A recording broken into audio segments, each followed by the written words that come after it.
What if your future wasn't shaped by massive changes, but by the tiniest decisions you make each day? Imagine unlocking the power to transform your health, career, relationships, and mindset, not through sudden breakthroughs, but through small, consistent actions that compound over time. In Atomic Habits, James Clear reveals a simple truth that can change your life. You do not rise to the level of your goals. You fall to the level of your systems. This is not just another self-help book. It's a blueprint for reshaping your identity, reprogramming your behavior, and mastering the hidden forces that drive your everyday life. Whether you want to break bad habits, build new ones, or simply become 1% better every day, this book will teach you how to design a life that works for you, one small habit at a time. Because in the end, it's not the big moves that change everything. It's the atomic ones. Welcome to Atomic Habits, a journey into the small decisions that shape our destiny. We live in a world obsessed with goals, breakthroughs, and overnight success. But what if lasting transformation doesn't come from giant leaps, but from tiny steps taken consistently? In this audiobook, we'll explore the science and strategy behind habit formation, why some people effortlessly change, while others stay stuck in old patterns. You'll discover how to make good habits stick, how to break free from destructive routines, and how to design a life where progress becomes automatic. This is more than just about productivity. It's about identity. Because every habit you build is a vote for the type of person you want to become. Whether you're looking to transform your health, your focus, your career, or your mindset, this book will show you how to start small, think long-term, and let change happen naturally, one powerful habit at a time. So find a quiet space, take a deep breath, and let's begin the journey. Your future is built here, one atomic habit at a time. Chapter 1. The Surprising Power of Atomic Habits. In a world that often glorifies overnight success and dramatic transformation, we tend to underestimate the enormous potential of tiny, incremental improvements, what James Clear calls atomic habits. This first chapter sets the foundation for the entire philosophy of the book by illustrating how habits, much like atoms, are the building blocks of meaningful change. Clear opens with a compelling story from British cycling. For nearly a century, the British cycling team was notoriously bad. No Olympic medals, no Tour de France wins, and even bike companies refused to associate with them for fear of reputational damage. But then came a new coach, Dave Brailsford, who implemented the concept of marginal gains, the idea that if you could improve everything related to cycling by just 1%, the cumulative effect would be extraordinary. From adjusting bike seats for comfort to training on mattresses that enhanced recovery, these minor tweaks eventually led to an unprecedented winning streak. The principle behind this transformation is simple but profound. Small habits compound over time, for better or worse. Clear emphasizes that just as money compounds through interest, habits compound through repetition. A 1% improvement daily might feel trivial, even invisible at first, but when sustained over time, it leads to massive breakthroughs. Conversely, 1% decline every day gradually erodes progress. This insight shifts the focus from goals to systems, because while goals are outcomes, systems are what actually drive progress. Clear also dives into the math of habit formation, explaining the exponential nature of small improvements. For example, if you get 1% better each day for a year, you'll be 37 times better by the end of the year. But because of our natural desire for immediate results, we often fail to appreciate the plateau of latent potential, that frustrating phase where nothing seems to be happening. We try to build a new habit, go to the gym, eat better, or write more, but without instant payoff, we give up. Yet Clear insists this plateau is deceptive. Habits don't deliver linear progress. They operate like compound interest, where the most dramatic results come after a long period of consistent effort. This is why patience is essential. Many people fail not because they're doing the wrong thing, but because they abandon the process too early. Clear compares this to breaking a rock with a hammer, not knowing which exact strike causes the rock to split, even though each hit contributes. The split occurs because of all the previous strikes that built up pressure. Habits work in the same way. He also warns us to reframe how we view success and failure. Instead of obsessing over single events, such as publishing a best-selling book or losing 30 pounds, we should focus on the trajectory. Where are our habits taking us? Success is the product of daily habits, not once-in-a-lifetime transformations. This mindset frees us from short-term frustration and anchors our efforts in sustainable progress. Furthermore, Clear debunks the myth that change is only possible through massive action. He points out that behavior change doesn't require motivation, as much as it needs alignment between your habits and your identity. The chapter introduces an identity-based approach, explaining that true behavior change isn't just about what you want to achieve, but about who you want to become. For example, instead of saying, "I want to run a marathon," say, "I am a runner." This subtle but powerful shift reinforces behavior from within.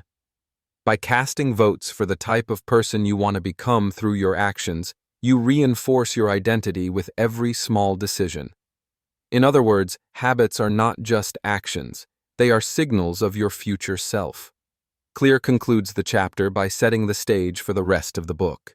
He explains that lasting change comes not from motivation or willpower alone, but from designing an environment that supports good habits, building systems that make the right behaviors easier, and understanding the underlying cues and rewards that shape behavior. The journey to transformation doesn't begin with a grand declaration. It starts with a small step, repeated consistently. Atomic habits are not about doing more. They're about doing better, starting small, and trusting the compounding process. It's about understanding that the smallest improvement, when repeated consistently, has the power to reshape your identity, redefine your future, and create remarkable results beyond anything dramatic change could offer. In this way, James Clear elevates small daily actions into the most powerful force for personal transformation, and challenges us to stop chasing overnight success and start investing in the habits that quietly, steadily shape the rest of our lives. James Clear takes a profound dive into the relationship between habits and identity, arguing that lasting change stems not from behavior modification alone, but from a shift in self-perception. While many people attempt to change their lives by focusing on outcomes, like losing weight, writing a book, or earning more money, Clear asserts that the most powerful and enduring transformation happens when change originates from the inside out, beginning with identity. He introduces 3 layers of behavior change: outcomes, processes, and identity. The outermost layer, outcomes, deals with the results we want. The middle layer, processes, encompasses the systems and habits we adopt to achieve those results. And the innermost layer, identity, is about what we believe about ourselves. Most people focus on outcome-based habits, aiming for goals like, "I want to be fit," but rarely question the deeper belief systems that either support or sabotage those goals. Clear flips the script by suggesting that the key to long-term behavioral change is identity-based habits, those aligned with the person you believe you are or aspire to become. He illustrates this with a powerful example: 2 people trying to quit smoking. When offered a cigarette, one says, "No thanks, I'm trying to quit," while the other says, "No thanks, I'm not a smoker." Though both statements reject the cigarette, only the second reflects a change in identity. The first person still sees themselves as a smoker who's trying to change, while the second has already adopted a new self-image. This subtle difference profoundly affects the consistency and longevity of change. Clear explains that every action we take is a vote for the type of person we believe ourselves to be. You become your habits. Every time you write, you cast a vote for being a writer. Every time you train, a vote for being an athlete. Over time, as these votes accumulate, they reinforce an identity, until it becomes natural. The process of habit formation, then, is really the process of becoming someone. But this shift doesn't require perfection. You don't need to win every vote. You just need to keep voting in the same direction. This concept reframes habits from being chores or tools to being expressions of identity. Rather than seeing habits as tasks to complete, we begin to view them as affirmations of who we are. Clear acknowledges that identity is not static. While it's shaped by past experiences, it can be reconstructed through conscious action. He warns that many people get stuck in rigid self-narratives, statements like, "I'm bad with directions," "I'm not a morning person," or "I have a sweet tooth," which become self-fulfilling prophecies. These beliefs often go unexamined, operating beneath the surface like invisible scripts that dictate our behavior. To change them, we must challenge these assumptions and prove a new identity to ourselves through repeated action. He calls this the two-step process of identity change. First, decide the kind of person you want to be. Second, prove it to yourself with small wins. If you want to become a reader, start by reading one page. If you want to be organized, start by making your bed. These small actions are not insignificant. They are foundational because they begin to rewrite your story.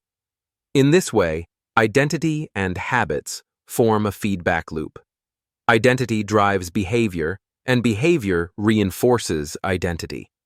The more you act in alignment with the person you want to be, the more you believe in that identity, and the easier it becomes to maintain the associated behaviors. Clear warns against tying your identity too tightly to a specific outcome, however, because this can become fragile.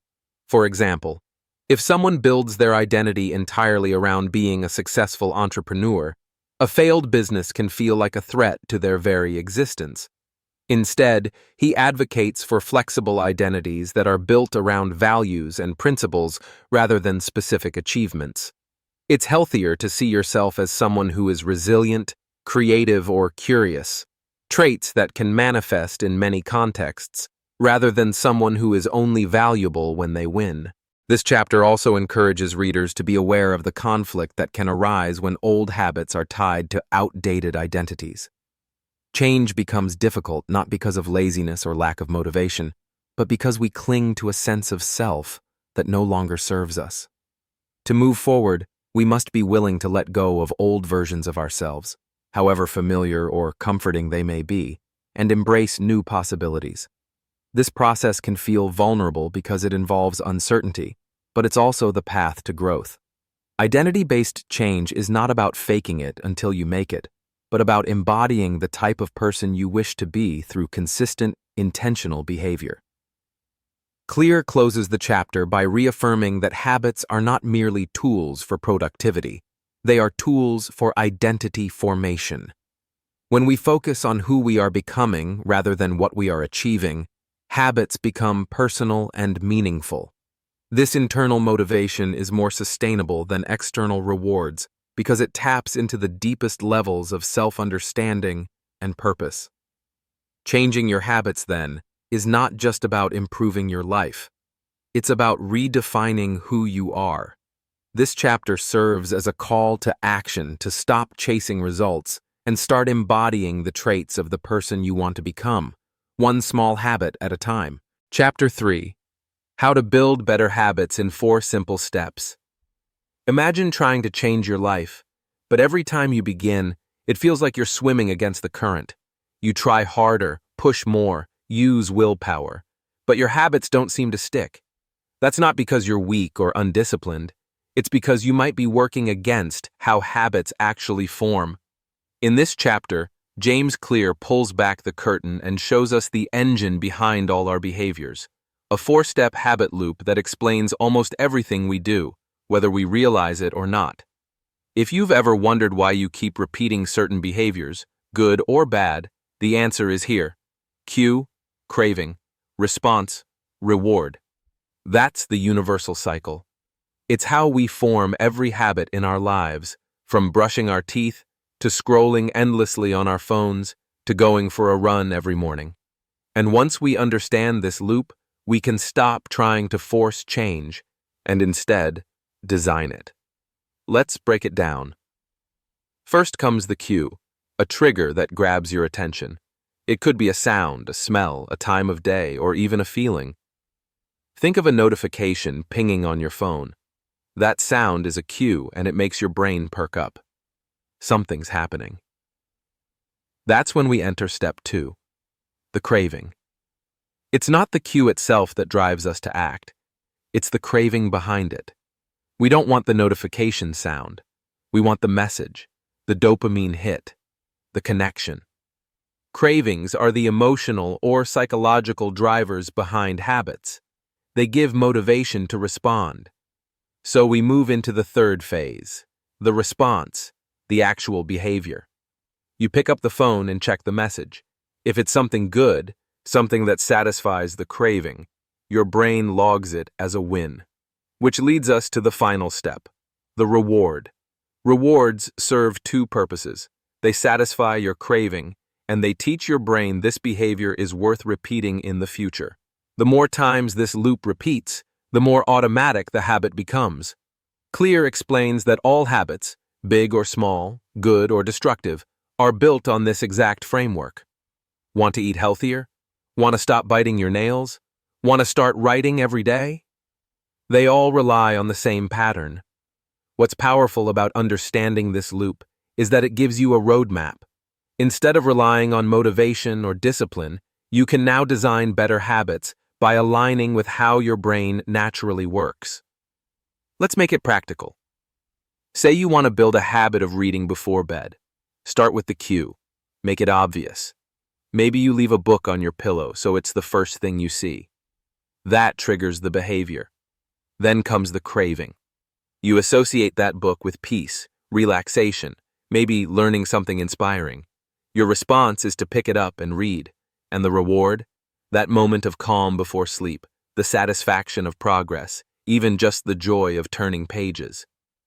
The next night, the cue hits again.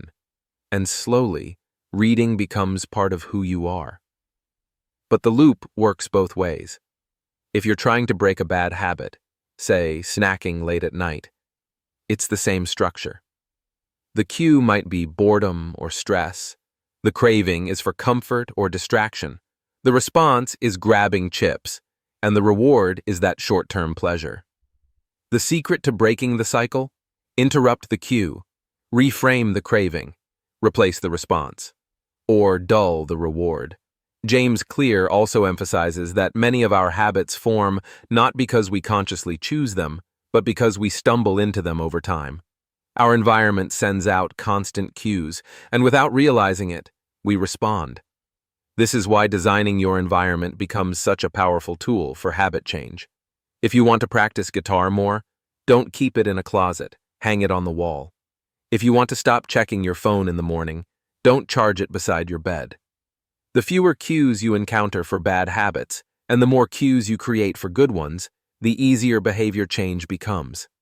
Another key point is that repetition, not perfection, is the mother of habit. You don't need to do something perfectly. You just need to repeat it consistently. Each time you follow the cue craving response reward loop, even in small ways, you're reinforcing a neural pathway. Over time, that path becomes the default. That's why Clear says habits are not a finish line to be crossed, but a lifestyle to be lived. But what really elevates this chapter is how it connects the psychology of habits with our sense of identity. When you successfully complete a habit loop, even in a small way, you're not just getting a reward, you're voting for the person you want to become. Every loop reinforces a belief. I am someone who works out. I am a reader. I am disciplined. And those beliefs, layered over time, create a new identity. To make habit change stick, you don't need to change everything at once. You just need to understand this loop, and then make small, intentional tweaks, what Clear calls atomic changes. The beauty of the 4-step framework is that it works both as a microscope and a blueprint. You can analyze existing habits and understand what drives them, or you can reverse engineer new ones, designing each element intentionally. So, if you've ever struggled to build a habit and wondered why it never stuck, this is the chapter where the fog lifts. Clear isn't selling tricks or hacks. He's giving you a mental model for how behavior actually works. Once you learn to master the 4 laws in the upcoming chapters, make it obvious, make it attractive, make it easy, make it satisfying, you'll have the tools to align your habits with your goals, your environment, and your identity. And when that alignment clicks, change no longer feels like a struggle. It becomes a natural extension of who you are. Chapter 4. The Man Who Didn't Look Right. Sometimes, we can feel something is wrong without being able to explain why. A split-second reaction. A gut feeling. Something just feels off. In this chapter, James Clear opens with a story that captures this exact intuition. A group of firefighters responded to what seemed like an ordinary kitchen fire. But in the middle of putting it out, the commander suddenly yelled, "Let's get out of here!" The floor collapsed moments later. He couldn't articulate why he made that call. It just didn't feel right. This story isn't about instinct. It's about how the brain, through repeated exposure and subconscious learning, becomes a master of patterns. Over time, we don't just notice obvious cues. We start to sense the hidden ones, the ones we've been conditioned to recognize through repetition. And in the world of habits, that pattern recognition is everything. This chapter introduces the first of the 4 laws, make it obvious. Because every habit begins with a cue, something in your environment or experience that triggers a behavior. But here's the thing. Most of us are completely unaware of the cues that drive our actions. They happen on autopilot.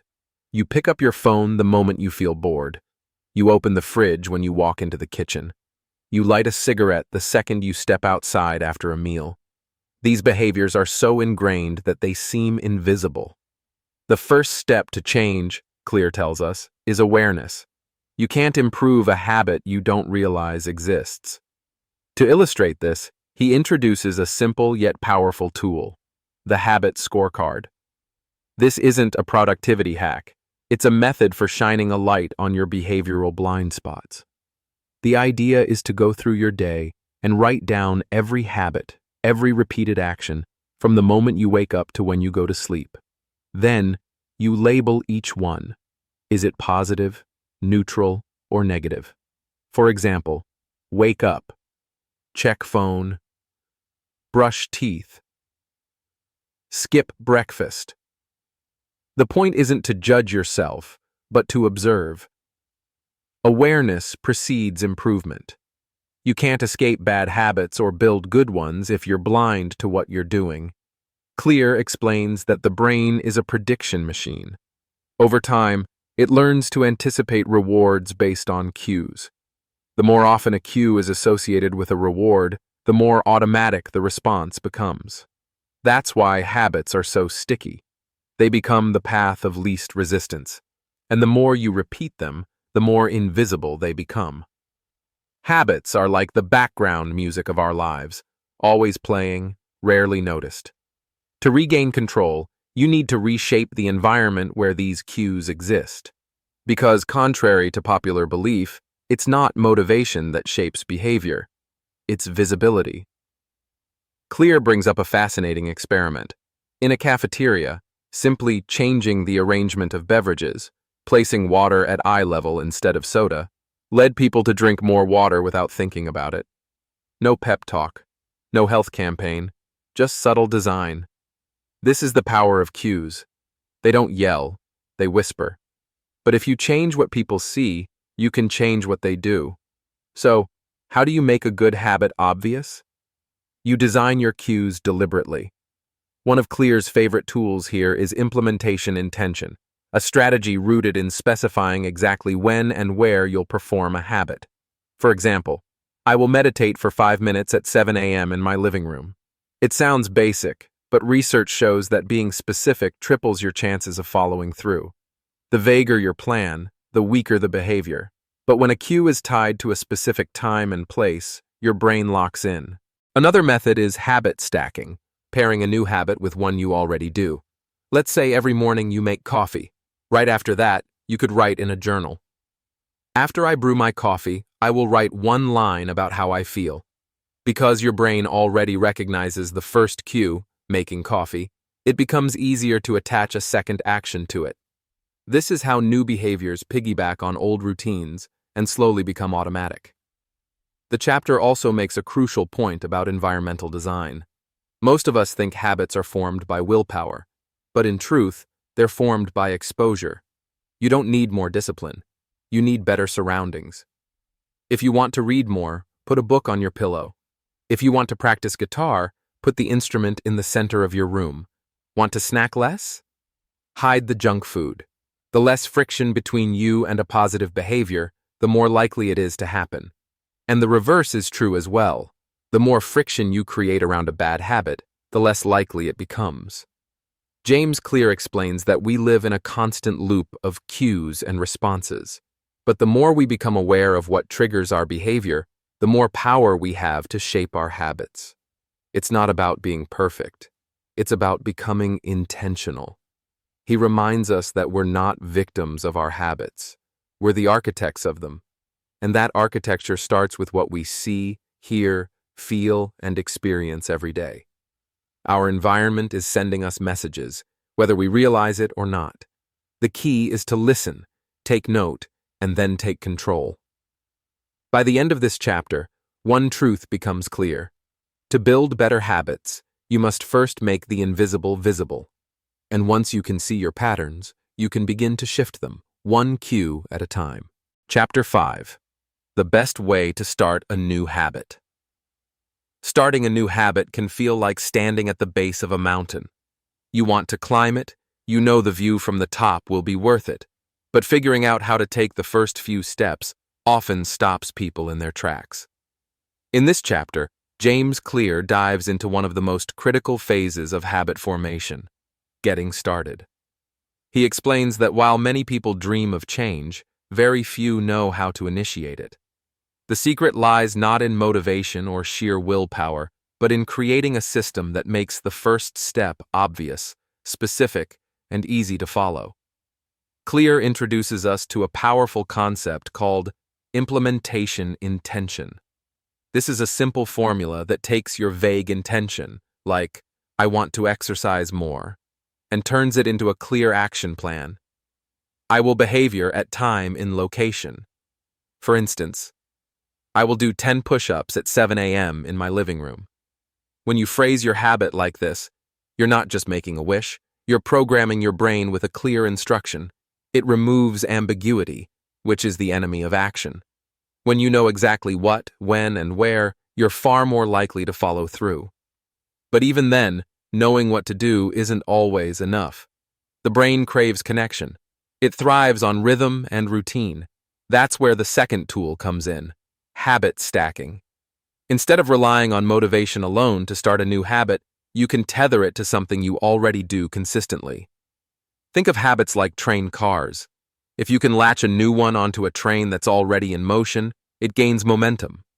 For example, after I brush my teeth, I will meditate for 1 minute. Or, after I pour my morning coffee, I'll write down 3 things I'm grateful for.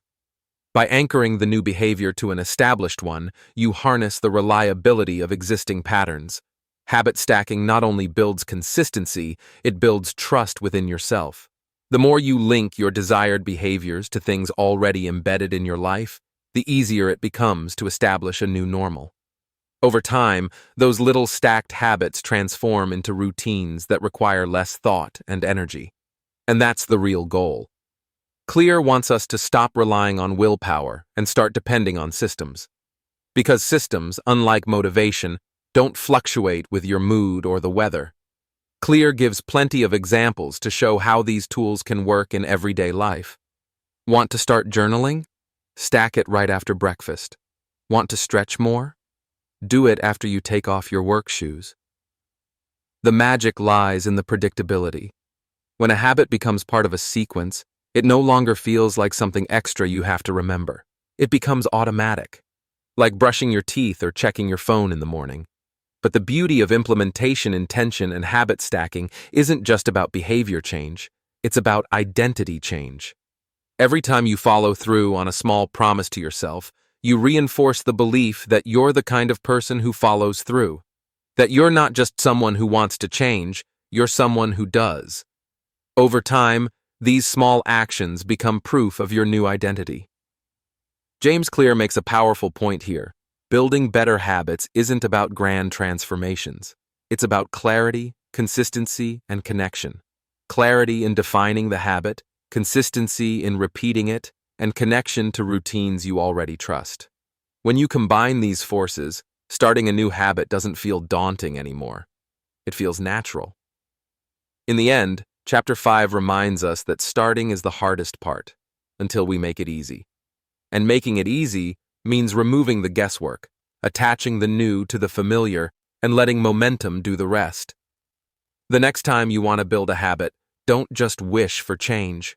Write it down, anchor it to something real, and watch it grow. Chapter 6. Motivation is overrated. Environment often matters more. We often think success is about willpower, that some people are just born more disciplined or more motivated than others. But James Clear challenges that idea head-on. In this chapter, he argues that motivation is fleeting. It comes and goes. But your environment? That's constant. And it shapes your behavior in ways most people never realize. Imagine you walk into a room and see a bowl of apples on the table. You might grab one without thinking. Now imagine that same room, but the apples are hidden in a drawer and a plate of cookies is on the table instead. Which are you more likely to eat? The cookies, of course. Not because you lack willpower, but because the environment was designed to cue that behavior. Clear explains that we often attribute actions to personal failure when the real issue is environmental design. Your surroundings either pull you toward good habits or bad ones. And the truth is, most people live in environments that work against their goals. It's not that they don't want to be healthier, more focused, or more productive. It's that their environment is constantly nudging them in the wrong direction. So instead of relying on self-control, Clear suggests we rely on environmental cues. These are the small signals around you, objects, sounds, locations, smells that prompt behavior. Think of how the smell of popcorn makes you want to eat at the movies, or how seeing your running shoes by the door reminds you to go for a jog. Our brains are wired to respond to these signals, and Clear wants us to use that wiring to our advantage. The goal is to design your space to support the habits you want. Want to read more? Leave a book on your pillow or desk. Want to stop scrolling late at night? Put your phone in another room. Want to drink more water? Fill a big bottle and leave it where you work. These tiny shifts seem simple, but they can fundamentally change the way you behave, without you having to try harder. Clear gives real-life examples, too, like a hospital that increased water consumption by moving bottled water closer to the checkout area, without changing anything else. No motivational posters, no education campaign, just changing the environment. That's the power of context. He emphasizes that every habit begins with a cue, and most cues come from your surroundings. So, if you want to change your habits, change your environment. And that doesn't just mean your physical space, it includes your digital space too. If you're trying to focus, clean up your desktop, silence your phone, log out of distracting apps. Make the desired behavior easier to start and the undesired one harder to fall into. Clear introduces the idea of environmental priming. This means arranging your surroundings so that they subtly nudge you in the right direction before you even begin, like laying out your gym clothes the night before or prepping your lunch in advance. When your environment is already in harmony with your intentions, taking action becomes almost effortless. One powerful tip Clear gives is to create zones in your living or workspace.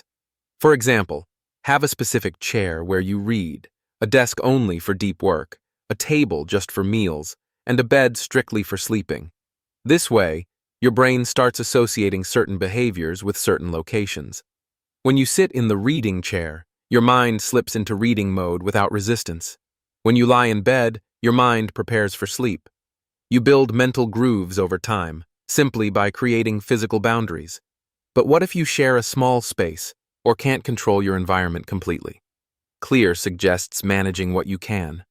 Even small changes, a headphone for silence, a tiny ritual to signal a shift in activity, or rearranging your phone apps, can create new behavioral cues. You don't need a perfect space. You just need intentional design. He also warns us to beware of invisible cues. These are the ones we don't notice but still respond to, like keeping your phone in your pocket, which leads to checking it constantly, or having junk food within arm's reach. The trick is to become aware of them and consciously remove or replace them. Out of sight, out of mind isn't just a cliché, it's a cognitive reality. In closing, Clear reminds us, your environment is the invisible hand that shapes your behavior. If you want to change your habits, stop blaming yourself and start redesigning your space. Make good habits obvious. Make bad habits invisible. Stop trying to be someone you're not through willpower, and start becoming who you want to be through smarter design. By controlling your environment, you take control of the most powerful force in behavior change, not motivation, not discipline, but the world you move through every single day. Chapter 7. The Secret to Self-Control. We often think of self-control as a battle, a war between who we are and who we want to be. We picture it as gritting our teeth, resisting temptation, and pushing through pain. But in this chapter, James Clear offers a much gentler, smarter truth. The best way to win a battle against temptation is to avoid fighting it in the first place. Self-control, he says, isn't about becoming superhuman. It's not about being stronger than your cravings. It's about not putting yourself in situations where those cravings are activated to begin with. The secret isn't being more disciplined, it's being more strategic. Clear begins with a powerful observation. Those who seem to have the most self-control actually use it the least. Why? Because they've carefully designed their lives to minimize temptation. Their environments don't constantly test their willpower. They've pre-decided the path of least resistance. So good behavior happens automatically. Let's take an example. Imagine someone who eats healthy all the time. It's tempting to think, wow, they must have amazing self-discipline. But look closer. You'll likely find they don't keep junk food in the house. Their fridge is full of fresh produce. Their snacks are pre-portioned.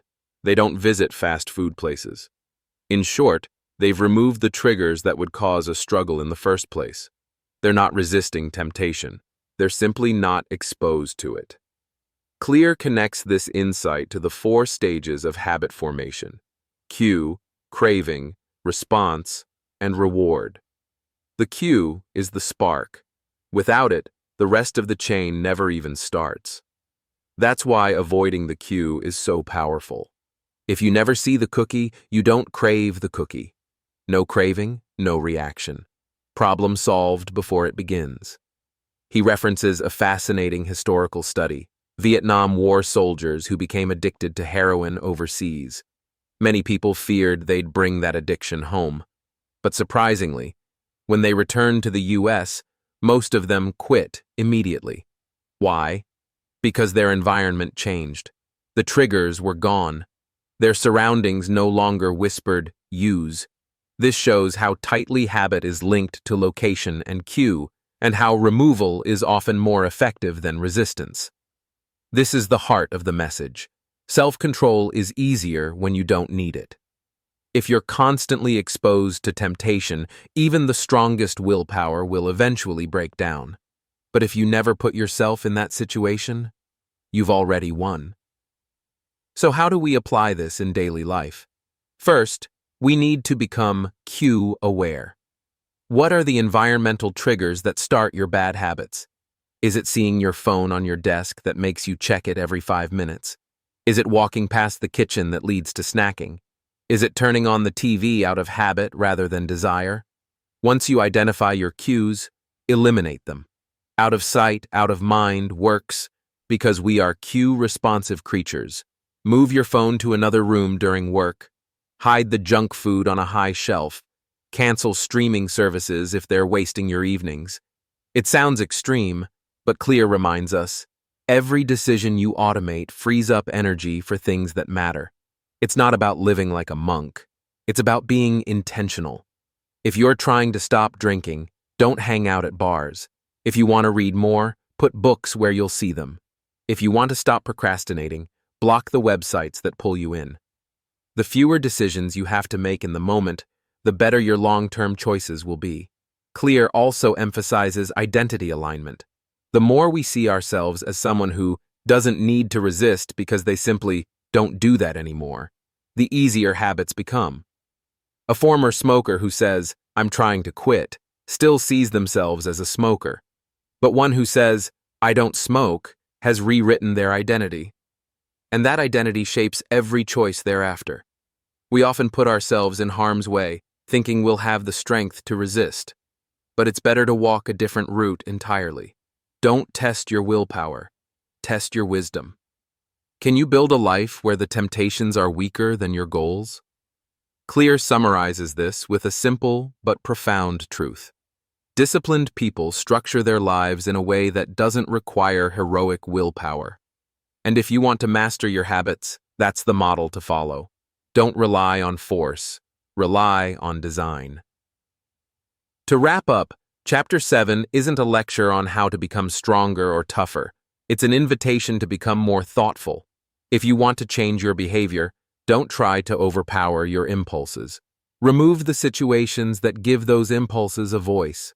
Build a space, a system, a schedule, and a strategy that makes the right choices feel natural and the wrong ones invisible.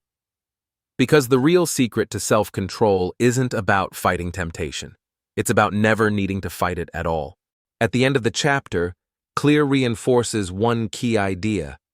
Habits are not just actions. They're emotional experiences. If you want them to last, they must feel rewarding, joyful, and meaningful. That's what makes a habit magnetic. That's what keeps you coming back. So here's the takeaway. Pair things you have to do with things you want to do. That's temptation bundling. Surround yourself with people who naturally reinforce your desired habits. Reframe your mindset to make good habits feel like gifts, not chores. Layer joy, ritual, and emotion into your routines. And most of all, make your habits attractive, and they'll pull you in effortlessly. Because when something feels good, you don't need to force it. You simply follow the pull. Chapter 8. How to Make a Habit Irresistible.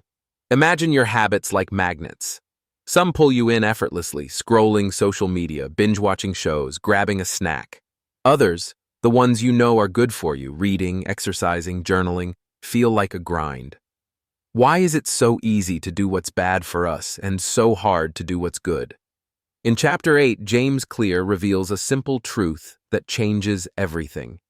We repeat behaviors not because they're good or bad, but because they're attractive. Every habit starts with a cue, but what keeps it going is craving, a powerful emotional desire. We crave habits that promise rewards, satisfaction, or relief.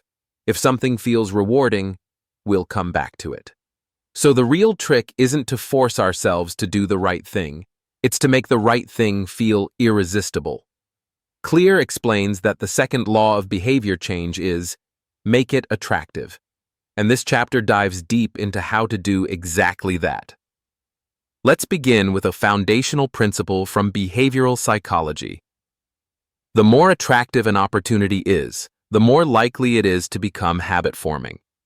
This is why your phone buzz is so compelling. It's not the sound itself, but the promise of a message, a like, a reward. That promise sparks craving. Humans are driven by a dopamine-driven feedback loop. Dopamine isn't just released when we experience pleasure. It's also released in anticipation of pleasure. That means just seeing a cue associated with a reward can light up your brain. The sight of your favorite coffee shop, the smell of popcorn, or the feel of your couch triggers a desire before any action is taken. This is where Clear introduces a powerful strategy. Temptation bundling. Temptation bundling means pairing an action you want to do with an action you need to do. It's like saying, I'll only watch Netflix while I'm on the treadmill, or I'll only listen to my favorite podcast while cleaning the kitchen. This technique harnesses craving to your advantage. You take the natural attraction of one behavior and use it to anchor another habit to it. This works because the brain starts to associate the reward, entertainment, with the habit, exercise, making the habit more enjoyable and thus more likely to stick. Suddenly, the treadmill isn't something you dread. It becomes your personal cinema. That craving for fun now fuels your consistency.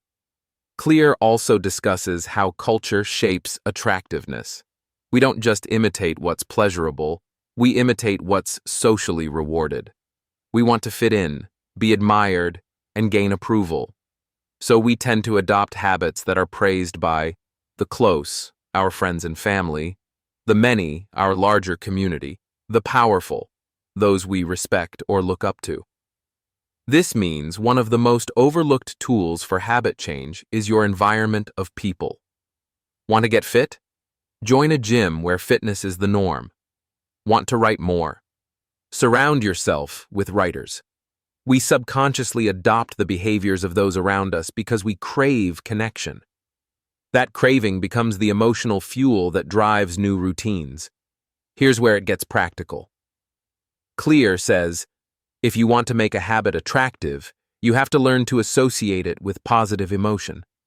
Don't just go to the gym, go with a friend. Don't just eat healthy.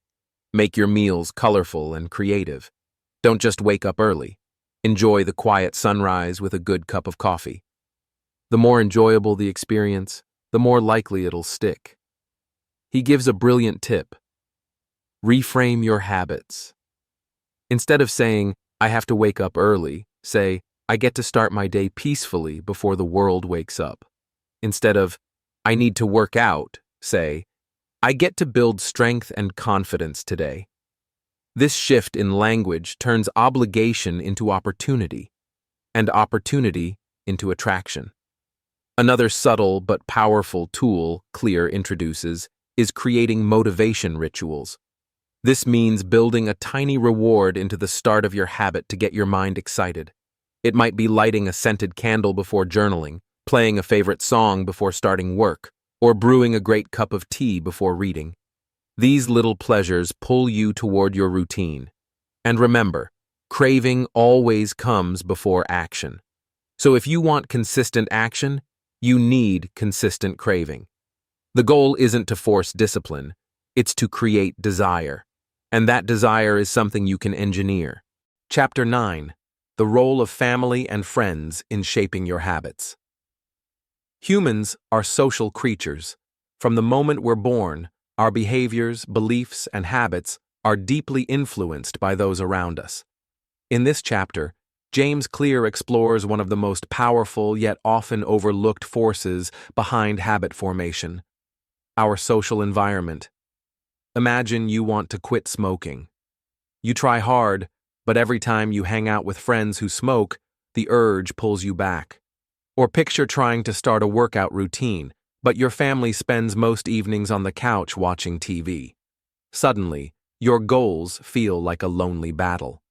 Clear shows us that habits don't develop in isolation. They grow within the fertile soil of social groups. The second law of behavior change is to make habits attractive, and one of the most compelling ways to do that is through social belonging. We naturally imitate behaviors of the groups we identify with, and our brain rewards us for fitting in. This means the people you spend the most time with shape your habits in subtle, continuous ways. Clear identifies 3 social groups that influence us: the close, family and friends who form our immediate social circle; the many, the broader community or cultural group we belong to; the powerful, role models, leaders, or people we admire. Each plays a role in molding our habits and identity. Within our close circle, habits spread through unconscious mimicry. Think about how laughter is contagious, or how moods can ripple through a group. If you're surrounded by people who prioritize healthy living, exercising regularly, or reading, you're more likely to adopt those habits yourself. Conversely, If unhealthy habits dominate your social scene, breaking free becomes tougher. Clear sight studies demonstrating this phenomenon. For example, research shows that when a close friend quits smoking, your chances of quitting increase significantly. The same applies to obesity, exercise, and even happiness. Social networks create behavioral cascades where habits ripple outward. The broader cultural norms, the many, also guide what behaviors feel normal or desirable. If you live in a community where drinking alcohol every weekend is the norm, abstaining feels awkward or isolating. But if your culture celebrates mindfulness and moderation, you'll find it easier to adopt those habits.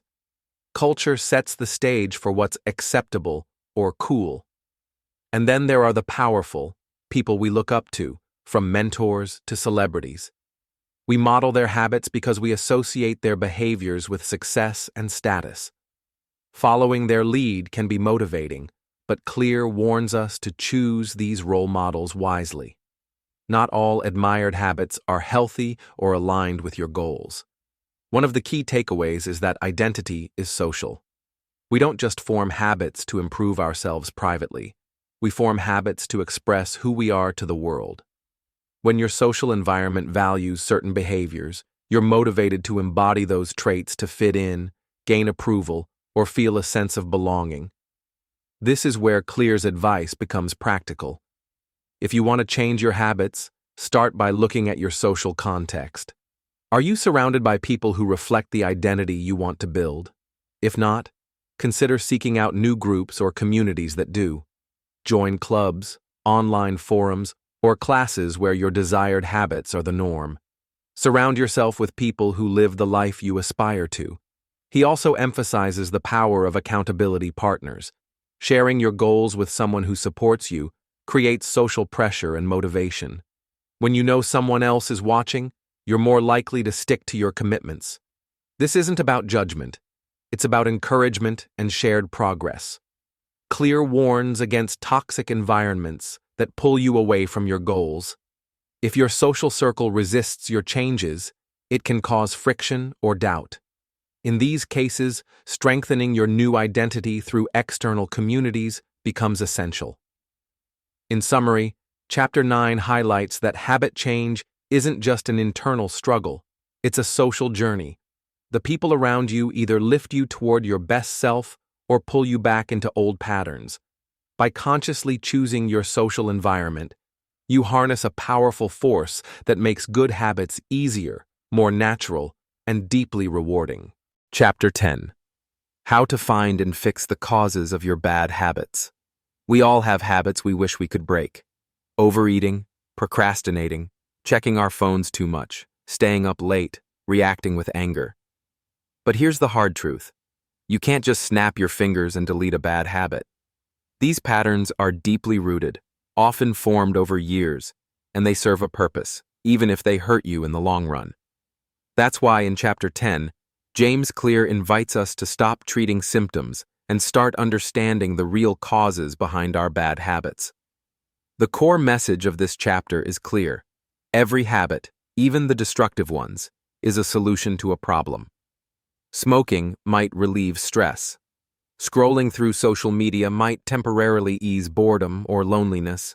Overeating might soothe emotional discomfort. The behavior itself might be harmful, but it exists for a reason.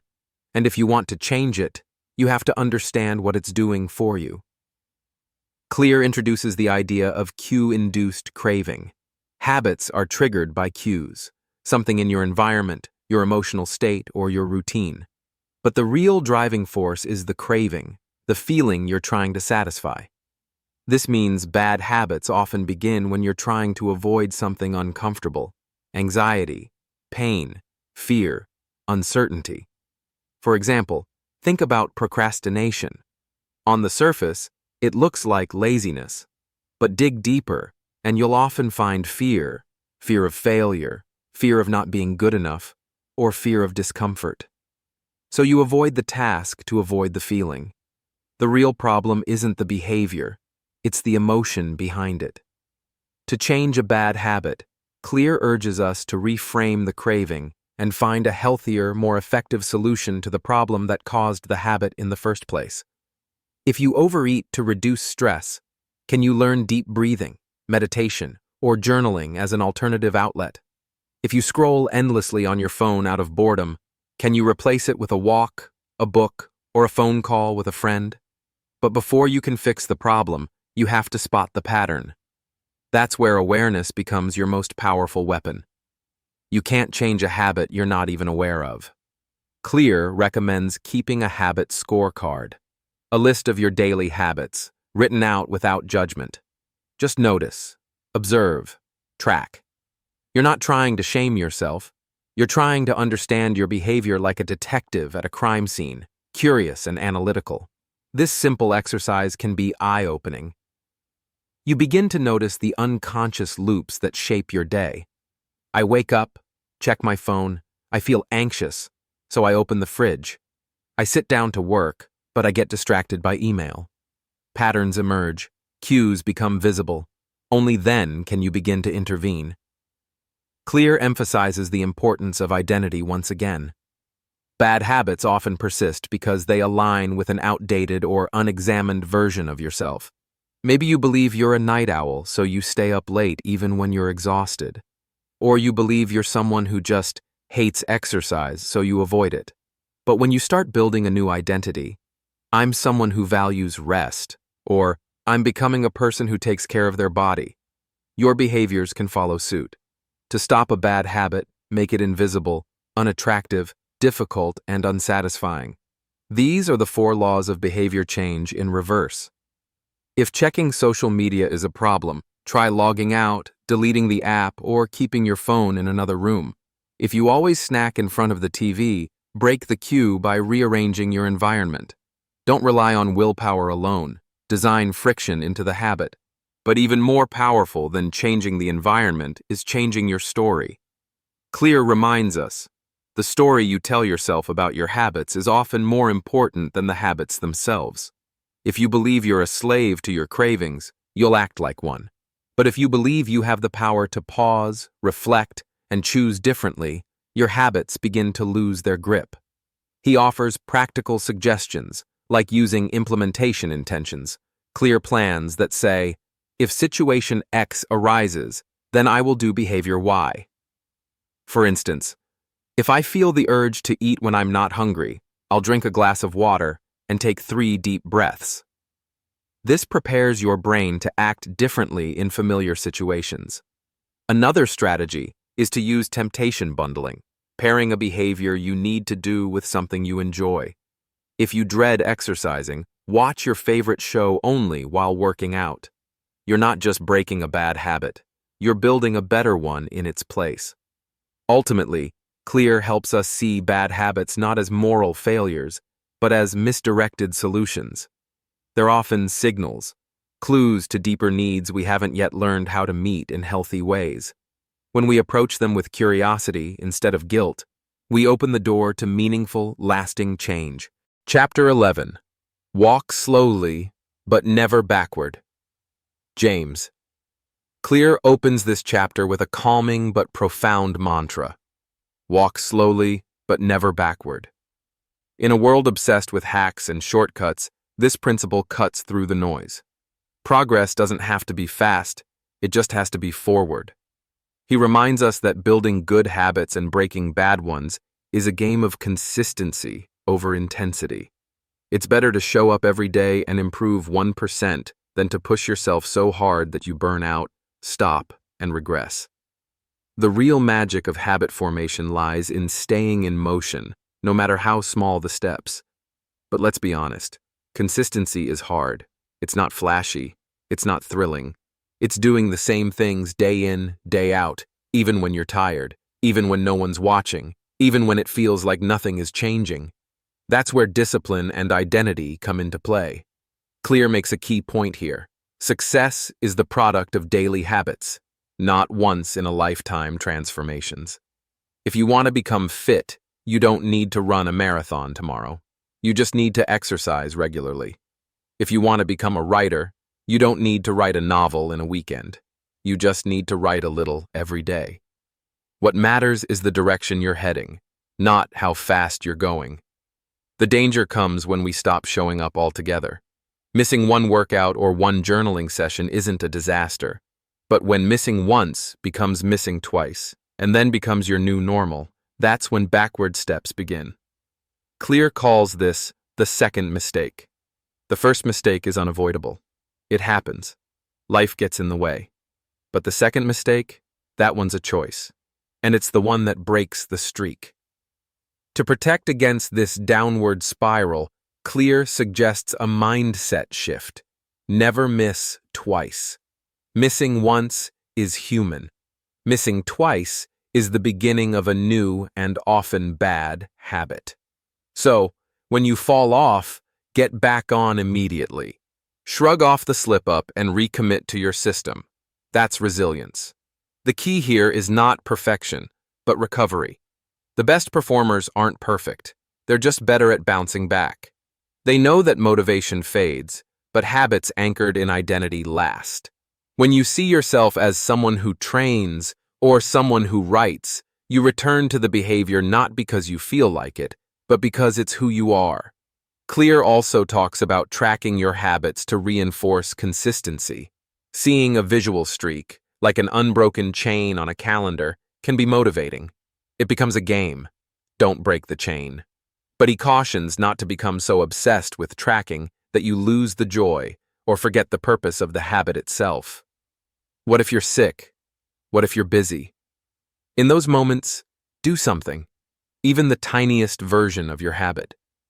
If your habit is going to the gym, maybe all you do today is 5 push-ups at home. If your habit is writing, maybe you just jot down 1 sentence. It's not about the intensity. It's about maintaining momentum. Clear shares a powerful example of this in professional sports. Elite athletes don't crush every workout.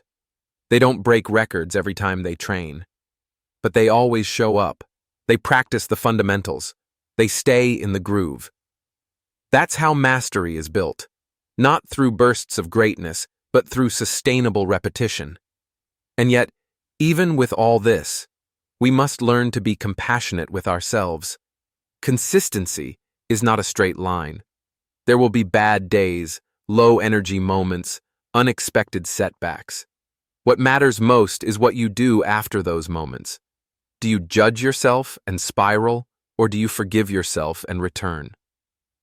Clear suggests embracing the idea of non-zero days. Even if your effort is tiny, even if it feels like you did almost nothing, if you did something, it counts. It builds the muscle. It keeps the system alive. Habits don't have to be huge to be meaningful. They just have to keep happening. He also reminds us that progress is often invisible at first. You might work for weeks without seeing results. That's normal. The breakthrough comes later. The key is trusting the process, even when it feels like nothing is happening. Remember, you don't rise to the level of your goals. You fall to the level of your systems. The ultimate takeaway from this chapter is deeply comforting and empowering. You don't need to be a genius. You don't need perfect discipline. You don't need extreme motivation. You just need to keep walking forward, slowly, consistently, intentionally. And if you do that, if you keep showing up, you won't just build good habits. You'll build a resilient identity, one that can weather storms, one that can last, because success isn't a moment, it's a direction. And here's the beautiful part. Once you reduce the effort required to act on a good habit, something shifts. That habit begins to feel natural, automatic, effortless. You're no longer pushing uphill. The habit starts to carry you forward. Clear shares that one of the biggest obstacles to consistency is simply starting. Once you're in motion, continuing becomes easier. So if you reduce the effort needed to begin, you increase your odds of continuing. This is why rituals and cues are so important. They prepare your brain to enter a new mode. A pre-game routine, for instance, can signal your mind, now it's time to focus. These tiny steps act as ramps into more meaningful action. He emphasizes again, focus on setup, not struggle. Don't waste willpower battling against your surroundings. Invest that energy in designing your surroundings instead. By now, the message is clear. Make it easy, or it won't happen. That's not laziness. That's human nature. And wise people work with their nature, not against it. So the final wisdom of Chapter 12 is simple but profound. If you want better results, don't push harder. Build a better system. Make it easier to do what matters most. And when you master the art of reducing friction, your habits become not only sustainable but unstoppable. Chapter 12. The Law of Least Effort. Why is it so hard to stick with good habits even when we want to? And why do we fall into bad habits without even noticing? In Chapter 12, James Clear brings forward a deep insight into human behavior. We naturally gravitate toward the path of least resistance. Our brains are wired to conserve energy. We seek convenience. We are drawn to whatever is easiest, whether it's turning on Netflix instead of reading, ordering fast food instead of cooking, or scrolling social media instead of working on our goals. This isn't a character flaw. It's biology. Our ancestors needed to conserve effort to survive. Energy was precious. So the brain evolved to favor efficiency, to choose habits that required less physical or mental work. Understanding this truth leads us to a simple but powerful strategy. Make good habits easier and bad habits harder. If you want to change your behavior, don't rely on motivation. Don't try to will your way through friction. Instead, redesign your environment to support the behaviors you want. Clear introduces the law of least effort. Humans will naturally choose the option that requires the least amount of work. So, instead of trying to be more disciplined, try to make the right actions, the default actions. Structure your surroundings so that the easy thing is the right thing. For example, if you want to eat healthier, don't just tell yourself to resist junk food. Remove it from your home. Stock your fridge with ready-to-eat fruits and veggies. If you want to read more, place a book on your pillow so it's the first thing you see before sleep. Want to exercise more? Lay out your workout clothes the night before. Remove steps, reduce friction, automate the habit. The key isn't to force behavior, but to guide it. You're not trying to overpower your instincts. You're working with them. You're shaping your environment so that good behavior becomes the easiest option. It becomes the path of least resistance. Clear gives real-world examples of how small design changes can trigger big behavioral shifts. Supermarkets that place fruits at eye level sell more of them. Cafeterias that rearrange trays to make water more accessible increase water consumption. Even nations have applied this, like how countries that automatically enroll citizens into organ donation programs have significantly higher participation rates than those that require people to opt in. Why does this work? Because we do what's easy, not what's best. This leads to one of the chapter's biggest takeaways. Environment is the invisible hand that shapes human behavior. Most of us think we make decisions based on self-control or logic. But more often than not, we act on what's right in front of us, what's visible, accessible, and convenient. So how do we apply this practically? Clear offers a tool: environment design. Start by identifying the habits you want and then build a space that nudges you toward them. If you want to practice guitar more, leave it in the center of your living room. If you want to cook at home more, clean your kitchen and organize your tools for fast access. If you want to waste less time on your phone, put it in another room when working, or delete addictive apps. On the flip side, if you want to break a bad habit, add friction. Make it harder to indulge. Hide the remote. Unplug the TV. Turn your phone to grayscale. Cancel subscriptions that pull you in. Clear reminds us, habits are not just about discipline. They're about decisions made easy or hard by your environment. But there's another layer to this. The people around us are also part of our environment. If you spend time with people who make healthy choices, you're more likely to mirror them. If you're surrounded by coworkers who slack off, you'll likely do the same. Social environment matters as much as physical environment. Chapter 13. How to stop procrastinating by using the 2-minute rule. Procrastination isn't about laziness. It's about friction. That invisible resistance we feel when we know we should do something, but we delay. We overthink. We feel overwhelmed. And before we know it, we're distracted, avoiding the very thing that could move our life forward. James Clear opens chapter 13 with a simple but powerful truth. Starting is the hardest part. Whether it's writing, exercising, cleaning, or meditating, we often build tasks up in our minds into something massive and intimidating. But in reality, once we begin, the momentum kicks in. The mental fog lifts, and we realize the action was never as painful as we imagined. So the goal is simple. Get started. Not finish. Not perfect. Just begin. And to help us do that, Clear introduces a deceptively simple strategy. The 2-minute rule. What is it? When you start a new habit, it should take less than 2 minutes to do. That's it. Want to build a habit of reading? Start with read 1 page. Want to exercise regularly? Try. Put on your workout clothes. Want to write more? Begin with open your notebook. These actions are so easy, so ridiculously simple, that there's no excuse not to do them. They are gateway habits, small beginnings that naturally lead into the real behavior you want to build. Clear emphasizes that this rule isn't about tricking yourself. It's about creating rituals of entry. You're not committing to an entire workout or writing session. You're committing to the act of showing up. Once you show up, continuing becomes easier. This is how momentum works. Action leads to motivation, not the other way around. A key insight from this chapter is the distinction between being in motion and taking action. Motion feels productive. It's planning, strategizing, organizing, but it doesn't produce results.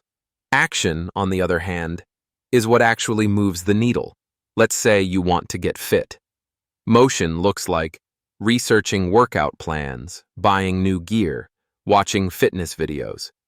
But action is doing the push-ups, lifting the weights, sweating. The 2-minute rule forces you into action. It breaks the inertia. And here's why it works so well. You can't improve a habit you're not doing. You can't optimize what you haven't started. No matter how small the step, it's a step in the right direction. And consistency, even with small beginnings, creates identity. The person who reads 1 page every night is a reader. The person who stretches for 2 minutes daily is becoming more active. Identity follows habit, and habits are born from action. But what about goals that require more than 2 minutes? Clear's advice: make the 2-minute version your entry point, not the final destination. Think of it as a ritual that reinforces your desired identity. Want to meditate for 20 minutes a day? Your 2-minute habit might be sit on the floor and close your eyes. From there, you often go further, not because you have to, but because you've already begun. Clear gives a brilliant example of a man who lost over 100 pounds, and it started with one ridiculously simple rule: go to the gym, but stay only 5 minutes. That's it. 5 minutes. No workouts, no sweat. Just build the habit of going. What happened? After weeks of just showing up, the man began doing more, naturally. His brain accepted the habit. His identity began shifting. I'm the kind of person who goes to the gym. From there, real change took root. Not through force, but through flow. This is the brilliance of the 2-minute rule. It bypasses resistance. It works with your psychology. Because most of the time, we're not avoiding the action. We're avoiding the start of the action. Clear also warns, don't confuse small habits with low standards. The point isn't to stay at 2 minutes forever. It's to become the person who does the thing consistently. Once that identity is formed, the rest becomes easier. Longer sessions, deeper focus, greater results. They all grow from that small seed. Let's put this into a real-life framework. You want to build a habit? Ask, what's the 2-minute version of this? You want to break a habit? Ask, what's the smallest friction I can introduce to slow it down? And always remember, The key to mastering habits is starting them, over and over, every day. Like laying a single brick until you've built a castle. Progress doesn't require giant leaps. It requires daily nudges in the right direction. So, the takeaway from Chapter 13 is simple but transformational. Make it so easy you can't say no. Focus on showing up. Do it for 2 minutes, and let that be enough, for now. The rest will follow. Your greatest change doesn't start with effort. It starts with ease. And once you learn to show up, you'll discover something magical. Tiny actions compound into powerful identity shifts. This isn't just habit building, it's self-mastery, 1 minute at a time. Chapter 14. How to make good habits inevitable and bad habits impossible. Most of us approach habit change with willpower alone, gritting our teeth and hoping we'll be strong enough to resist temptation when it shows up. But in this chapter, James Clear flips the script. He argues that success doesn't come from trying harder. It comes from designing smarter systems. If you want to make good habits inevitable and bad ones nearly impossible, you need to eliminate friction for the behaviors you want and add barriers to the ones you don't. It's not about self-control, it's about environment control. Let's break it down. Think about how easy it is to watch TV. You sit down, the remote is within reach, the screen is already connected to Netflix, and boom, you're in episode 6 before you realize it.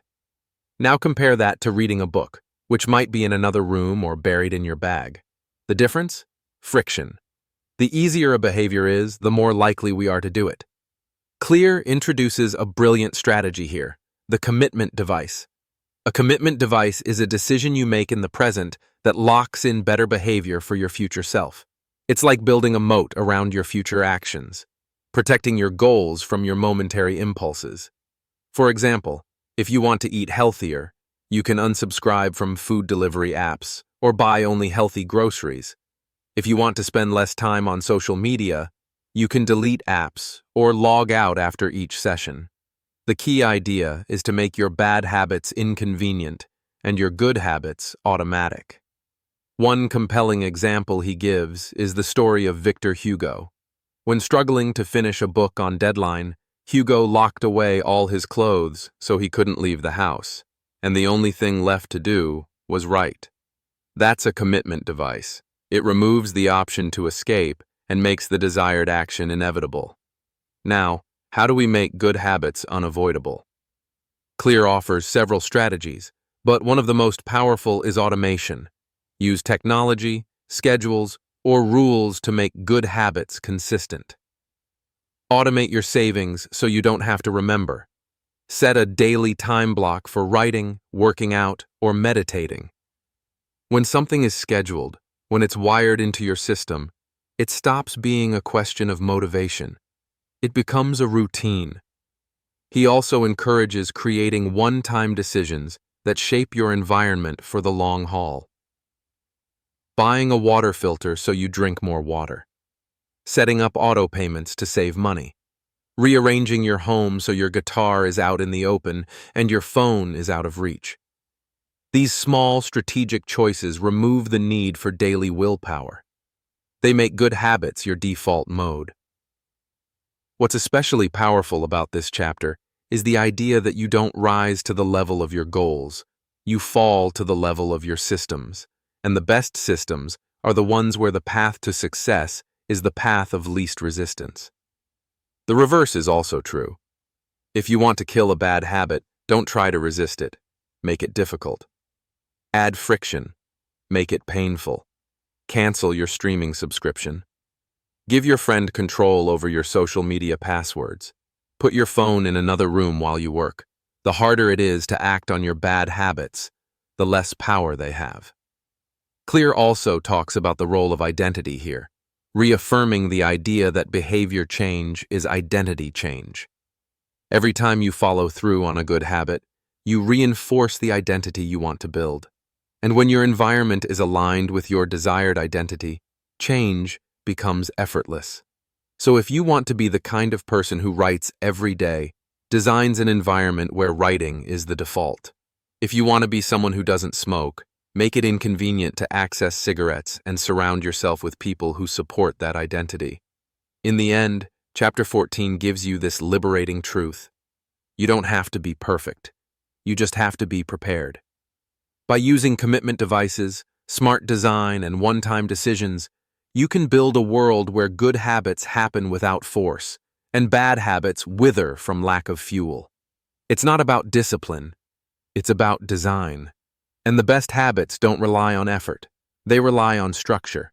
In the end, Chapter 15 reminds us that habit change isn't about discipline alone. It's about design.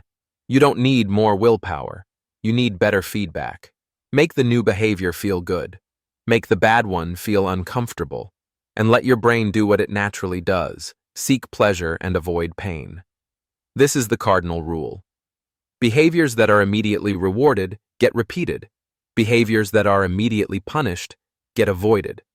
The sooner you feel successful, the faster the habit takes root. So stack those wins. Track your growth.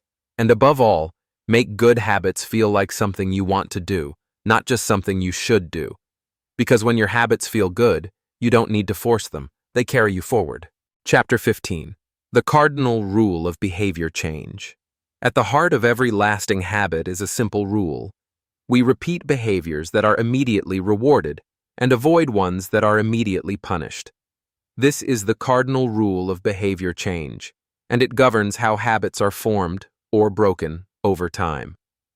In this chapter, James Clear zooms in on one of the most overlooked aspects of habit formation, the role of immediate rewards. Now let's be real. Many of the habits we want to build are good for us in the long run, but they don't feel great in the moment. Waking up early, saving money, working out, studying, these actions don't always deliver instant pleasure. On the other hand, bad habits, like scrolling social media, eating junk food, or procrastinating, often come with immediate satisfaction, even if they hurt us long term. So, what happens? We're drawn toward short-term pleasure and away from delayed gratification. That's human nature. But here's the good news. You can hack this system. You can make good habits more rewarding now, not just later. And by doing so, you give your brain a reason to repeat them. Clear explains this through the concept of immediate returns versus delayed returns. In the immediate return environment, actions have instant consequences, like in ancient times when eating a poisonous berry meant immediate sickness. In the delayed return environment, which we live in today, actions often lead to results far in the future, like exercising today for better health years from now, or investing money you won't touch for decades. Our brains are wired for the first kind of environment. That's why habits that offer quick wins, like eating sugar or getting a like on Instagram, are so addictive. They give your brain what it wants: fast feedback. To build better habits, we have to bring future rewards into the present. That means attaching something satisfying right after completing a positive habit. Why? Because what is immediately rewarded gets repeated. Clear gives us the key technique here: habit stacking with immediate reinforcement. This is when you pair your new habit with something pleasurable. For example, after I work out, I'll drink my favorite smoothie. After I save money, I'll transfer a small amount to a fun fund for something I enjoy. After I clean the house, I'll play 10 minutes of my favorite video game. These tiny reinforcements train your brain to crave the action, not because of the action itself, but because of what comes after. It's not bribery, it's neuroscience, and it works. Clear also highlights the danger of unrewarded good habits. Think about it. If you finish a workout and immediately jump into a stressful meeting, your brain starts to associate exercise with anxiety, not relief. That's a recipe for burnout and avoidance. You have to close the habit loop with a positive feeling. Now, what about bad habits? Here, the principle flips. What is immediately punished gets avoided. But the problem is, many bad habits feel great at first.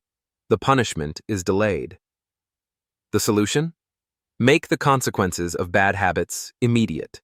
This could mean setting up systems like accountability partners who will know if you skip your commitment, habit contracts where you lose money or privileges if you break a rule, public commitments that raise the stakes. The goal is to bring immediate pain to habits you want to eliminate, just as you bring immediate pleasure to those you want to build. Clear explains that this isn't about guilt or shame. It's about reinforcing feedback loops. When a behavior feels satisfying right away, your brain sees it as worth doing again. When it feels unpleasant, your brain learns to avoid it. But here's the twist. The most powerful rewards aren't external. They're internal. Feelings of pride, progress, and identity affirmation are the deepest motivators. When you finish a habit and say to yourself, "I'm proud of what I just did," or "That's who I am now," you reinforce the most powerful belief of all. You are becoming the person you want to be. That's the real reward. So, how do we apply this? Track your habits. Seeing visible progress, like checking a box or marking a calendar, is incredibly satisfying. That's why habit trackers work. They make the reward visible. Celebrate the win. Even a small win deserves recognition. Smile. Say yes. Do a little fist pump. These signals reinforce success. Use reinforcement intentionally. Pair hard habits with soft rewards, especially at the beginning when momentum is fragile. Watch out for instant gratification traps. Recognize when you're being pulled into a behavior just because it feels good in the moment. Awareness is step 1 toward change. Chapter 16. How to stick with good habits. Every day. Building a good habit is just the beginning. Keeping it alive day after day is where the real challenge lies. In this chapter, James Clear unveils a powerful truth. Consistency isn't about perfection, it's about showing up, again and again, even if the action is small. The secret weapon? Visual proof. And that comes in the form of habit tracking. Clear introduces us to a remarkably simple yet powerful method. Use a visual cue to mark your progress. Whether it's crossing a day off a calendar, checking a box in an app, or jotting down a quick note in a journal, the act of tracking your behavior turns your habit into something real, something you can see. It becomes tangible. And with each checkmark, you reinforce your identity as the kind of person who sticks to their habits. Tracking serves 2 purposes. It's a signal and a motivator. When you look at a streak you've built, 5 days, 10 days, 30 days, it taps into your natural desire not to break the chain. There's a unique satisfaction in watching your effort accumulate. Each day adds to a sense of momentum, like a snowball gathering mass as it rolls downhill. You start to feel proud of what you've built. And pride is fuel. But perfection isn't the point. The reality is that life happens. You'll miss a day, and that's okay. What matters most is how you respond. Clear's advice is clear and powerful. Never miss twice. 1 missed day won't ruin your progress, but 2 can become a new pattern. So if you fall off track, just get back on, immediately. Recovery is a skill just as important as discipline. He also talks about the value of keeping your habits simple and measurable. Don't overcomplicate your tracking system. The easier it is to mark your progress, the more likely you are to do it. If you need to write a paragraph in your journal, you'll skip it. But if it's just a check mark or a quick note, you'll do it even on your busiest day. Simplicity sustains consistency. Another key insight. Don't mistake the measure for the habit itself. Sometimes people get obsessed with the tracker, how many steps they took, how many books they read, while forgetting the purpose behind the behavior. Don't let the tracking replace the actual habit. The tracker is a tool, not the goal. What's most powerful about this chapter is how it reframes success as something you see. Success doesn't have to be a dramatic transformation. It can be quiet, humble, invisible to others. But if it's visible to you, it matters. When you track your habits, you're telling your brain, "This matters. I'm making progress." And progress, even tiny, is the most powerful form of motivation. So the real art of sticking with good habits isn't about willpower or raw discipline. It's about setting up systems that show you your own progress. It's about building visual proof of your new identity, one checkmark, one day, one small step at a time. Chapter 17. How an accountability partner can change everything. There's something incredibly powerful about the human need to be seen, about knowing that someone else is watching. In this chapter, James Clear explores how this very instinct can be harnessed to build better habits through accountability. When you make a promise to yourself, it's easy to rationalize failure. But when someone else is watching, when someone expects you to show up, everything changes. Accountability turns private intention into public commitment. It makes your goals visible, and with that visibility comes pressure, not the toxic kind, but the kind that can push you forward when motivation fades. We are social creatures. We don't just want to succeed, we want to be seen succeeding. And more importantly, we don't want to let people down, especially people we respect. Clear introduces the idea of the accountability partner, someone who holds you to your word. It can be a friend, a coach, a mentor, or even a group. Their role is simple but critical. They expect you to follow through, and when you don't, they notice. This awareness, knowing that someone will ask, "Did you do what you said you'd do?" can be the missing piece in turning intentions into actions. He also discusses a fascinating concept called the accountability contract.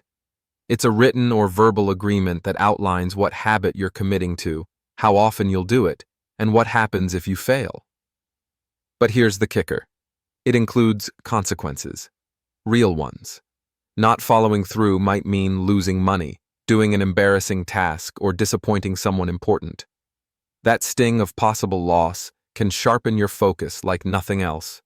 This isn't about guilt, it's about leverage. When motivation runs low, and it will, accountability is the structure that keeps you upright. It's the scaffolding that holds your habit in place until it becomes strong enough to stand on its own.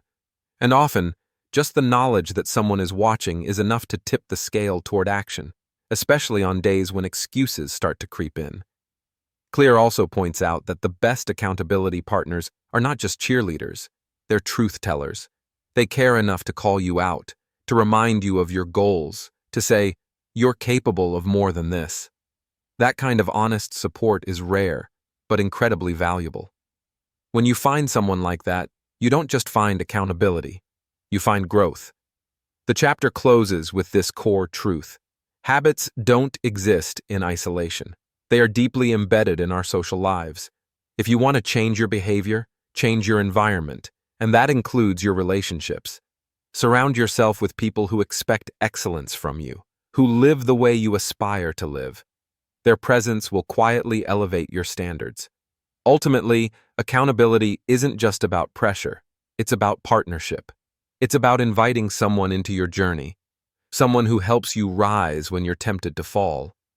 And with that kind of support, even your hardest habits become a little easier to stick with, day after day, choice after choice. Chapter 18. The Truth About Talent. When genes matter and when they don't. At some point in our journey of growth and change, we all ask the question, do I have what it takes?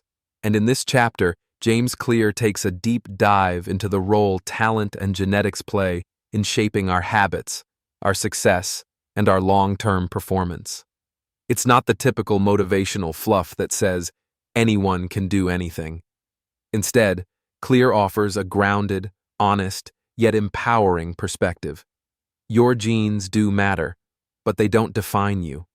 They help you find your lane. What you do inside that lane is what ultimately shapes your destiny. He begins with a reality check. We're all born different.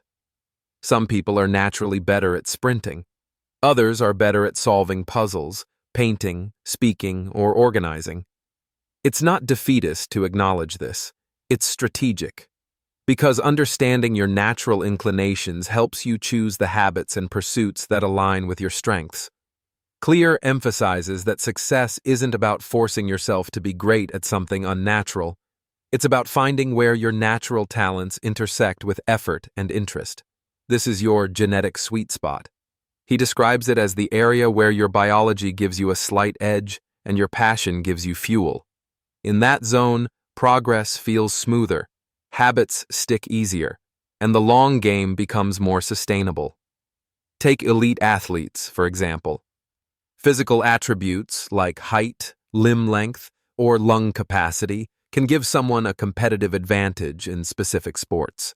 But outside the world of professional athletics, these differences apply in subtler ways too. Some people are more introverted or extroverted. Some are more risk-averse, some more aggressive. All of these traits affect how we respond to habits and environments. If you lean into them instead of resisting them, you build momentum. But talent alone isn't enough. In fact, relying solely on talent can be a trap. What separates peak performers from everyone else isn't raw ability, it's consistency. Talent is a starting point, not a guarantee. If anything, a small natural advantage becomes massive only when it's multiplied by years of deliberate habit. As Clear puts it, genes cannot make you successful without habits to back them up. So, how do you find your sweet spot? Clear offers 3 guiding questions. What feels fun to you but like work to others? What comes naturally to you that others struggle with? Where do you get better results than most people with less effort? When you answer these honestly, you begin to see patterns. And these patterns point to areas where forming habits will feel less like an uphill battle and more like a natural rhythm. He also introduces the idea of exploring and exploiting. In the beginning, you should explore many interests, environments, and routines to discover where you naturally shine. Once you've found that fit, then comes the time to double down, to exploit that discovery by building habits that reinforce it. And while talent helps, the real magic happens when you align your identity, your environment, and your habits. If you see yourself as someone who thrives in your chosen field, and your environment reinforces that identity, then your habits become automatic. Effort becomes flow, and you start to operate at a higher level with less resistance. Ultimately, this chapter is not about accepting limits. It's about choosing wisely. You can become excellent at many things, but you'll become world-class at very few. Your job is to align your habits with your gifts, not to wish for different ones. When you do that, you don't just build better habits. You build a better version of yourself that feels authentic, empowered, and equipped for long-term success. Chapter 19. The Goldilocks Rule. How to stay motivated in life and work. Motivation, that elusive force we all crave, often feels like a spark that flickers and fades. One day you're fired up, the next you're dragging your feet. In this chapter, James Clear peels back the psychology of sustained effort and introduces a simple but powerful idea. The Goldilocks Rule. It's the idea that humans experience peak motivation when they're working on tasks that are just the right level of difficulty. Not too hard, not too easy, but just right. Think back to a time when you were completely absorbed in something. Maybe it was a game, a project, or learning a new skill. Chances are, it challenged you enough to keep things interesting but wasn't so difficult that it left you overwhelmed. That's the sweet spot the Goldilocks Rule describes. Clear explains that when a task is too easy, you get bored. When it's too hard, you get anxious or discouraged. But when it sits right at the edge of your current abilities, just difficult enough to stretch you, you enter a flow state where time melts away and effort feels enjoyable. He illustrates this principle using the story of tennis legend Steve Prefontaine and other high-performing individuals who pushed their limits incrementally, never taking on more than they could handle, but also never backing down from a challenge. Success, Clear says, is often a matter of staying in the zone where growth is hard enough to be engaging, but not so hard that it's defeating. But the chapter goes deeper than just staying in the sweet spot. Clear explores the emotional toll of mastery. Even if you're doing something you love, even if you're working in your zone, there will come a time when it gets boring. The glamour wears off, the excitement fades, and what's left is the daily grind. This is where most people quit. And this is what separates the amateurs from the pros. Clear argues that real mastery is about showing up even when you don't feel like it. It's about falling in love with the process, not just the results. Professionals don't rely on motivation, they rely on discipline. They stick to the schedule. They understand that boredom is not a sign of failure, it's a sign of progress.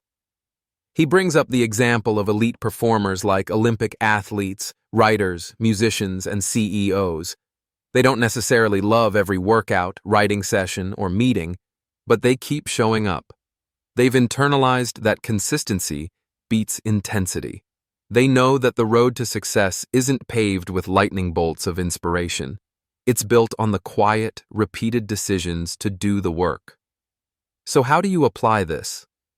You start by designing your habits to ride that Goldilocks edge. If your habit is too easy, raise the bar slightly. Make it a touch harder. If it's too difficult, simplify. Break it down into something just a bit above your current skill level. That's where engagement lives. That's where growth happens. Next, prepare for the inevitable. Boredom. Expect it. Welcome it. Because if you want to be great at anything, you'll have to do it even when the thrill is gone. Clear calls this the plateau of latent potential, the period when progress is invisible and motivation dries up. Most people give up, but if you can persist, you'll break through.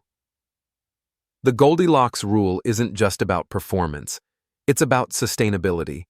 It's the key to enjoying your habits long term. It's what keeps your brain stimulated and your willpower intact. And once you grasp it, you can stop chasing motivation and start designing systems that carry you through the ups and downs of the journey.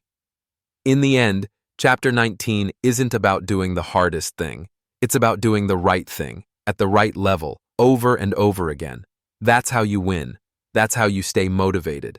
And that's how small habits evolve into extraordinary outcomes. Chapter 20. The downside of creating good habits.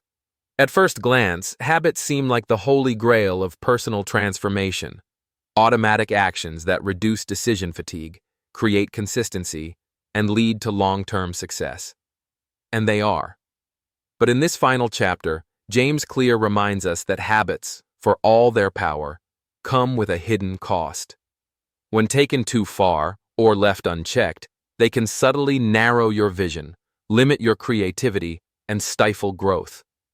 The truth is, the very automation that makes habits efficient can also make them dangerous. Habits are mental shortcuts. They let us conserve energy, streamline our actions, and move through life more fluidly.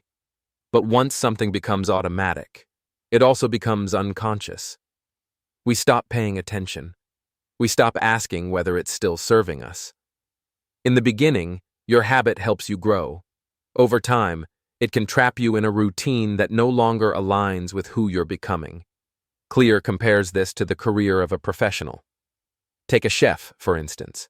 When they first learn their craft, they experiment, explore new cuisines, make mistakes, and stretch their boundaries. But once they master the basics and build routines, they risk stagnation. If they don't challenge themselves to innovate, their once brilliant habits become limitations. They default to the familiar, and creativity withers. The same goes for all of us. Good habits help you become efficient, but they can also make you rigid. You might become so focused on following your routine, your gym schedule, your work rituals, your productivity hacks, that you stop seeing the bigger picture. You stop asking, is this still the best way? Am I still moving in the direction I want to go? Clear emphasizes the importance of reflection and review. He encourages us to step back regularly and evaluate our habits, our systems, and our goals. Just because something worked yesterday doesn't mean it works today. Just because a habit made sense when you started doesn't mean it still fits the person you've become. He introduces a practice he personally uses: an annual review and an integrity report. The annual review tracks what went well, what didn't, and what can improve. The integrity report is more introspective. It asks whether you're living in alignment with your values and what kind of person you are becoming through your habits. This kind of self-awareness is crucial because habits should serve your identity, not trap you inside it. Because here's the danger. When habits become too automatic, they can turn into blinders. You go through the motions, convinced you're making progress, but in reality, you're stuck. True mastery, Clear says, is not just about automation. It's about conscious refinement. It's about using habits as tools, not cages. He also cautions us not to let habits become a proxy for purpose. Getting in shape, earning more money, reading more books. These are great goals, but they're not ends. They're means to a deeper purpose, living a meaningful life, connecting with others, growing into the best version of yourself. If you're not careful, you can mistake progress for purpose. You can win the game of productivity and still feel empty inside. So what's the solution? It's flexible discipline. It's the ability to stay consistent with your habits while also staying open to change. It's understanding that routines are maps, not territories. They can guide you, but you must still pay attention to the terrain. Be willing to adjust. Be willing to question. Be willing to evolve. In wrapping up the book, Clear reminds us that atomic habits are not the goal. They are the path. They are the small decisions and actions that shape who we become. But we must always remain aware of why we started, where we're headed, and whether the system we've built still serves the life we want to live. Habits matter, yes, but self-awareness matters more. And in the end, the ultimate form of growth is not automatic. It is intentional. And so, here we are. You've just completed a journey through one of the most powerful frameworks for change ever written. But this isn't the end. It's the beginning. Because real transformation doesn't come from listening to a book. It comes from applying what you've learned, one small action at a time. You now hold the tools to design a new identity, one that's shaped not by willpower, but by the systems you put in place. Remember, small habits, repeated daily, are not just routines. They're votes for the person you are becoming. The change you seek is already in motion. All it needs is consistency. So start today. Start now. One atomic habit at a time. If this audiobook inspired you, help us share it with others. Like the video, subscribe for more powerful summaries and deep insights. Comment below, what's one small habit you're starting today? And if you found value here, check out our full collection of audiobook summaries designed to help you grow, bit by bit, day by day,